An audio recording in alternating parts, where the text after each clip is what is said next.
The reveal trailer for The Last of Us Part 2 is fairly straightforward, but it contains several subtle moments that, when placed in the context of the original's ending, along with some statements made by director Neil Druckmann, provide potential insights into what Ellie and Joel have been up to and where they are headed.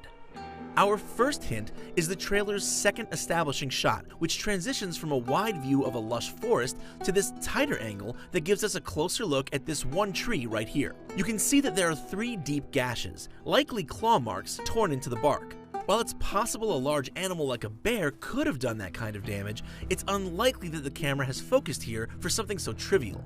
To the left of the claw marks, we can see not only moss, but spots of fungus. While not all fungus in the world of The Last of Us is deadly, this is certainly meant to act as a reminder to the viewer that the cordyceps brain infection is most certainly still at large. More importantly, seeing as none of the infected were previously seen to have claws of any kind, this could be hinting that the already mutated strain of Ophiocordyceps unilateralis has mutated further, perhaps to the point where it alters the external physiology of its host rather than just its brain. After several more shots, we see a stop sign with the insignia of the Fireflies painted on it. The Fireflies were an important resistance faction in the first game, and Joel and Ellie weren't exactly on good terms with them when the credits rolled. Joel killed a bunch of them to free Ellie, who they had intended to perform life-threatening surgery on in order to understand her apparent cordyceps immunity with the hopes of finding a cure for humankind. Knowing that, it would be logical to surmise that this was a Firefly compound that Ellie has attacked, but here we can see Ellie sitting on a bed inside a room plastered with music posters. While it's possible one Firefly was a music fan, all the rest of the interior shots of the house show completely barren walls, not to mention doorways clogged with natural overgrowth, which seems inconsistent with the idea of this being an actual Firefly safe house. What would explain all of this is that Ellie and Joel attacked the Fireflies living here, set up shop, and then left the Firefly emblem outside with the intent to use the area as a trap to lure in and kill any Fireflies that came looking. This would make sense, seeing as the Fireflies are almost certainly still looking for Ellie, what with her being the key to the cure.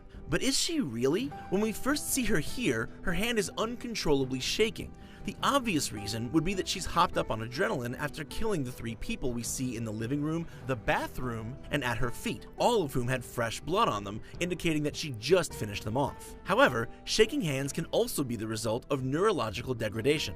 While Ellie has proven resistant to full-on infection, we already know that there are deposits of mutated fungus growing in her brain. According to a panel held at PSX 2016, we also know that at least 5 years have passed. Assuming that the fungus has continued to grow in that time, Ellie's immunity may be moot at this point, with the physical strain of the mass almost certainly compromising her neurological capacities in numerous ways.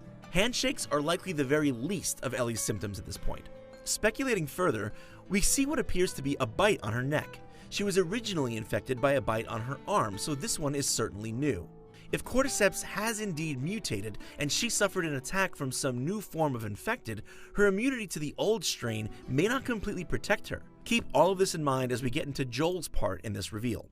Everything about his presence here is just a little bit off. From him entering almost as a silhouette in the light of the front door, to the way we never quite see his face. His exchange with Ellie is odd as well. The Last of Us usually did reverse shot style cuts for conversations, or some kind of 2-shot with both of them featured prominently in the frame. Here though, Joel never faces the camera, and even as he speaks to Ellie for the first time, he's pushed all the way to the edge of the frame. His choice of words and demeanor are strange as well.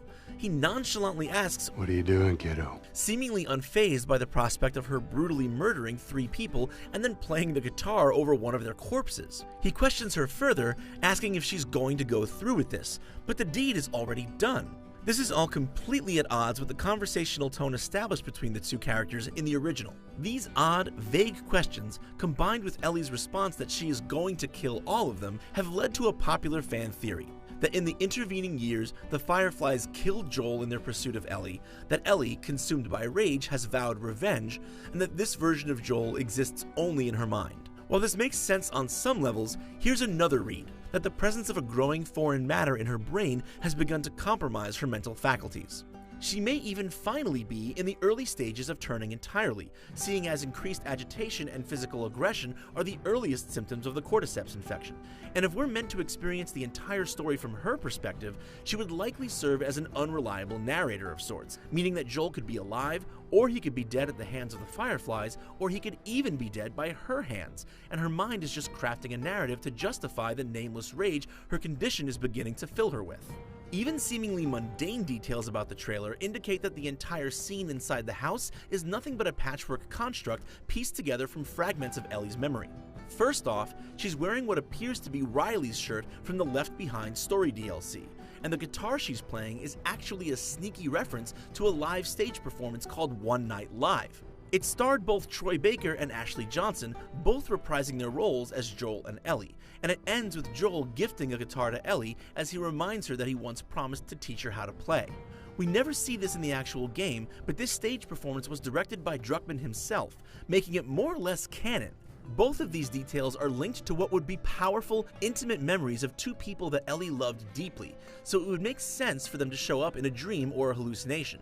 Then there's the song she's playing on the guitar, a track from the debut album of blues artist Sean James, entitled Through the Valley. Its lyrics speak to the moral ambiguity that typifies The Last of Us, but it's the final verse, which Ellie doesn't sing, that connects it to her past. The verse references meeting a man who claims to want to save the world from destruction and pain, and then replying with the question, how can you save the world from itself? The very same question facing Joel and Ellie all the way through to the end of the first game. Finally, you'll notice the overgrown windsill, flanked by thin, wispy drapes, looks nearly identical to the title screen of the original. One way all of these disparate pieces could make sense together is if the entire scene in the house is actually an artificial product of Ellie's deteriorating mind. What do you think? Is the fan theory about Joel and Ellie true, or is there some other explanation for what we saw in the trailer? Sound off in the comments, and if you haven't seen it yet, don't forget to watch the actual reveal trailer for The Last of Us Part 2. And if you've never played the original, then go take a look at our review for The Last of Us, all on IGN.